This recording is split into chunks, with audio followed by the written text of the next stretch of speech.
Saya nak jelaskan satu perkara yang amat penting, terutamanya berkaitan Ruben Neves, pemain tengah Al Hilal. Sebab saya merasakan pastinya ramai orang tertanya-tanya dan mungkin ada sedikit kekeliruan. Biar saya cakap terus terang.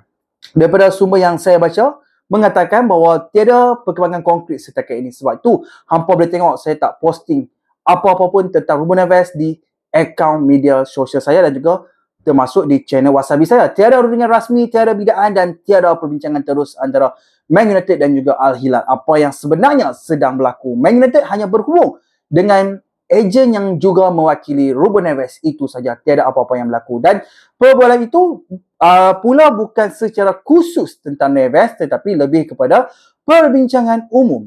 Idea pasaran, peluang dan beberapa pemain lain juga. Ini perkara biasa di dalam dunia bola sepak, lebih lagi bila ejen tersebut antara yang paling berpengaruh di arena bola sepak Eropah. Jadi, itu adalah perkara yang jelas. United belum mulakan rundingan untuk Ruben Neves. Tiada apa yang sedang bergerak membuat masa ini. Sekarang, saya nak masuk pula kepada bahagian tengah United. Sejak Ogos lagi, satu nama yang tak pernah hilang daripada senarai pendek kelab ialah Carlos Baleba, pemain Brighton. Dalam perbincangan dalaman, Baleba masih dianggap penyelesaian yang sangat ideal untuk projek Ruben Amorim bersama Adam Wharton dan juga Elliot Anderson. Dia antara pemain tengah yang paling diminati oleh United. Perpindahan pada Januari memang sukar untuk berlaku, tapi sama ada Januari ataupun musim panas. Jika Brighton buka pintu perpindahan, United kekal sangat berminat dan mereka terus berhubung dengan pihak paling rapat dengan pemain tersebut. Tentang kabar angin,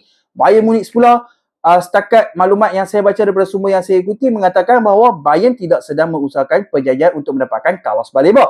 Mereka tahu pemain itu cenderung untuk kekal di England dan sebelum ini memang berminat dengan United. Jadi buat masa ini, Bayern masih tenang. Jika ada perubahan besar, terutamanya menjelang musim panas, saya akan maklumkan dan kongsikan video di sini. Buat Januari 2026, situasi Baleba masih lagi sama.